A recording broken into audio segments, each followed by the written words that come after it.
Hello, hi guys! Magandang hapon sa inyong lahat. This is Gina Rodriguez, Mama Sagari Channel, a faith healer, also mata reader. So ngayong hapon na to, tingnan natin nagsabihin sa iyo ng ating mga gabay. So this is a monthly gabay for the month of May 2024 for the sign of Cancer. So Cancer, welcome to my channel. Ano kayang messages, advices ng spirit guides ang ating masasagap for today's video? Kung ano naman kayang energy or kaganapan sa buhay ng mga Cancerian ng ating mga hagilap.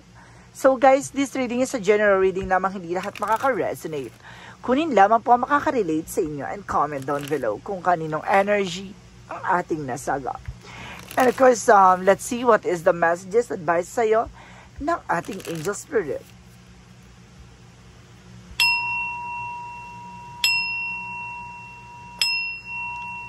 Angel Spirit, please give me information for the sign of Cancerian. Let's see and watch this.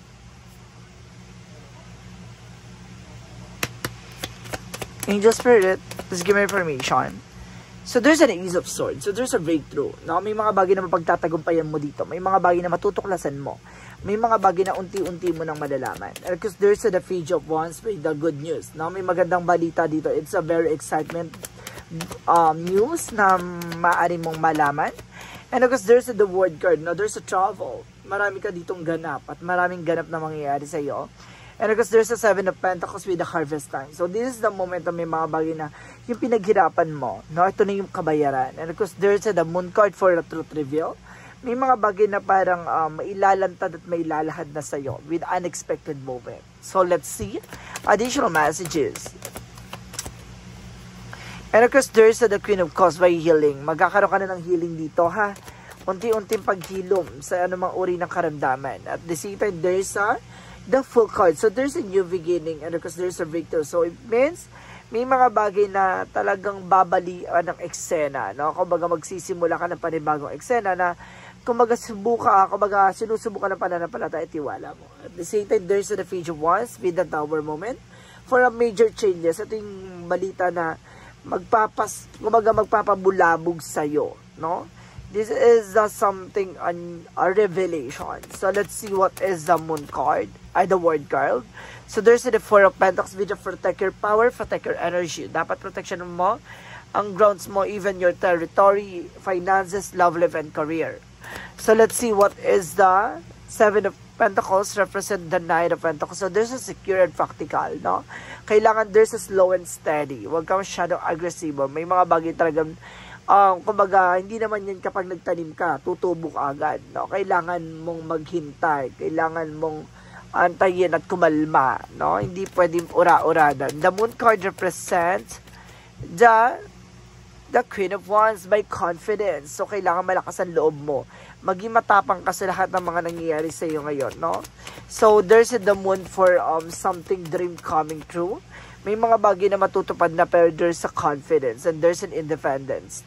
So, let's see what is the Queen of Cups for the Hierophant. So, ito yung sinasabi ko, there's a hidden agenda or hidden enemies or something unexpected moment na magaganap na magdadala sa iyo ng healing. So, let's see what is the Ace of Swords in the Full card.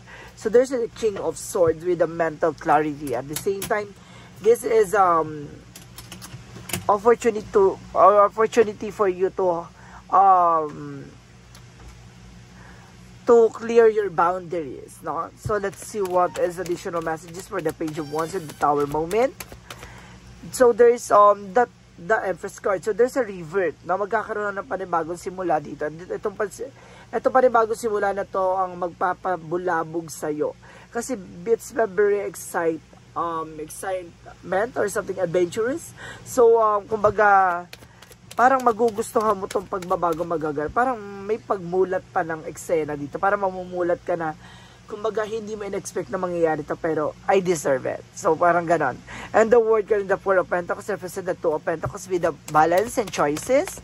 So, there's a multitasking. No? May mga bagay na parang ang dami mong gustong gawin. Pero eventually, kailangan protection at mag-save ka ng oras at panahon, even your finances, kasi may mga bagay dyan na there's a take some risk, no? And of course, there's the Five of Wands with the complication. Na meron dito nagbibigay komplikasyon dahil sa padalos-dalos. So, kailangan mong maging mahinahon. So let's see what is the moon card and the Queen of Wands. So there's the Seven of Swords. So there's a sneakiness. No, there's a cheating lying on you na kailangan alamin mo, no?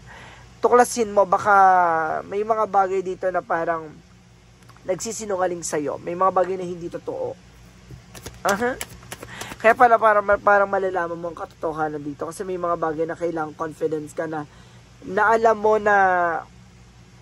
alam mo yung nangyayari, no? Kaya hindi ka maluloko, parang ganon. Kailangan, kumbaga, magkaroon ka ng confidence sa sarili mo na you have a knowledge about dyan sa ginagawa mo. At the same time, there is the Queen of Cups, and of course, the Empress card with the High Priestess with the Sun card. So, there's a pure positive outcome. So, magiging maganda naman ako. Parang, kumbaga, at least, parang laking sampal sa kanila na alam mo yung nangyayari. At the same time, alam mo kung ano yung ginagawa mo. Kumbaga, hindi sila makakapag-isip na parang mangmang ka dun sa sitwasyon or something na parang wala kang alam. Na parang you need to prove yourself. No? At the same time, let's see what is the outcome for the Ten of Swords.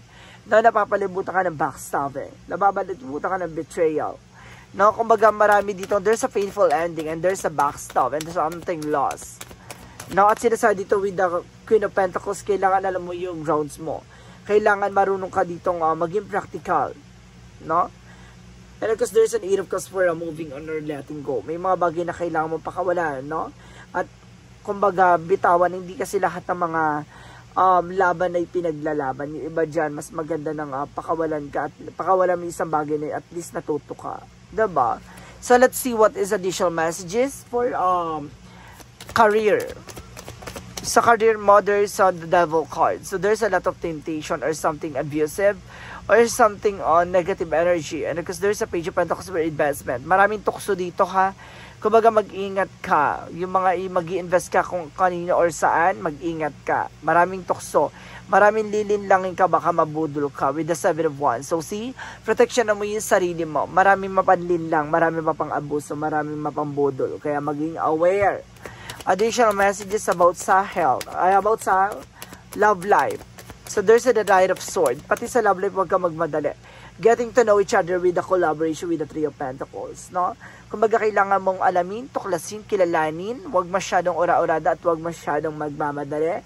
Huwag masyadong, kumbaga, yung parang, yun nga, no? Huwag kang masyadong magmamadali sa isang bagay, no? Lahat ng mga bagay nagmamadali ay napapaso. So, mag-ingat. So, let's see additional messages about sa health mo. There's the Six of Swords with the transition. Na unti-unti ka makaka-recover from the stress, from worries, depressions. At the same time, there's the Eight of Pentacles. Basta mag-focus ka sa ginagawa mo. At the same time, there's an Ace of Cups for a love life. So, there's a new love coming in for you.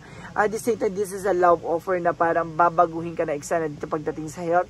Kasi kumbaga magiging inspirasyon to para maka-recover at para maging para magawa mo yung mga bagay na dapat mong gawin. Kasi the more na in love ka, the more na parang motivated ka sa lahat ng ginagawa. So let's see what is additional messages for magical fairy messages. For magical fairy messages represent whom do you need to forgive. Now, as you release old anger or resented, you will find that your wishes will come true. So, may mga bagay na matutupad dito basta kumbaga bitawan pakawalan na wag masyadong kumbaga nagmamadali or wag masyadong aggressive. But at the same time, there's an admit true to yourself and feeling ito nga no, admit your true feelings, no, to yourself. Ibig sabihin dito, magtotoo ka sa totoong nararamdaman mo. Hindi mo kailangang magpanggap. Basta kung ano yung nararamdaman mo, kung ano yung mga bagay na galit at i-let go mo, bitawan mo, no? Para hindi mag-create ng blockages. So, let's see what is a Yin and Yang Oracle card. For Yin and Yang Oracle card, represent what? Feminine. So, there's a feminine for empowerment, no? Kumbaga, palakasin mo ang iyong pagkababae. At the same time, there is a Leo for Ace of Fire. So, there is a Leo, Aries, Sagittarius. So, some of you guys, may kinalaman ka dito sa fire sign. At the same time, there is an assistance. So, kumbaga, there's a spirit guides, no? Ginagabayan ka ng ating angel spirit. So, let's see what is the synchronicities. For synchronicities, let's see. And there's a ready. So, kailangan mo maghanda.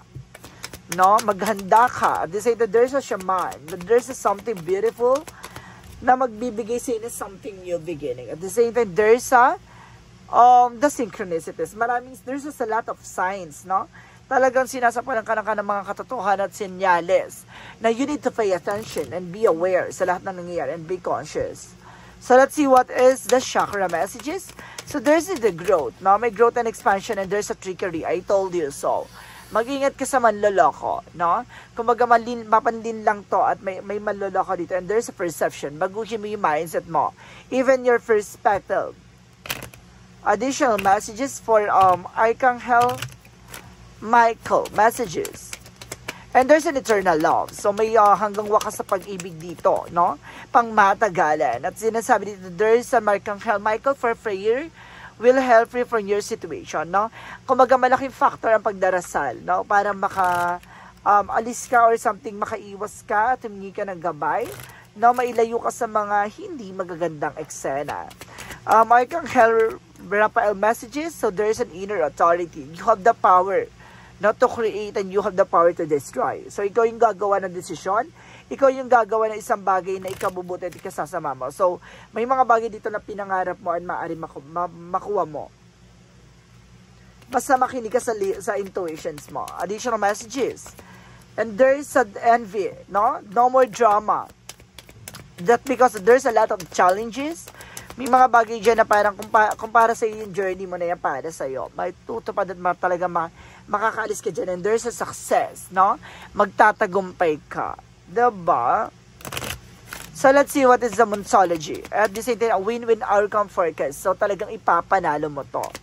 No? Kailangan mong maniwala sa sarili mo. And time for healing. No? Unti-unting paghilom, unti-unting pagaling. So, kailangan mo maniwala at magtiwala.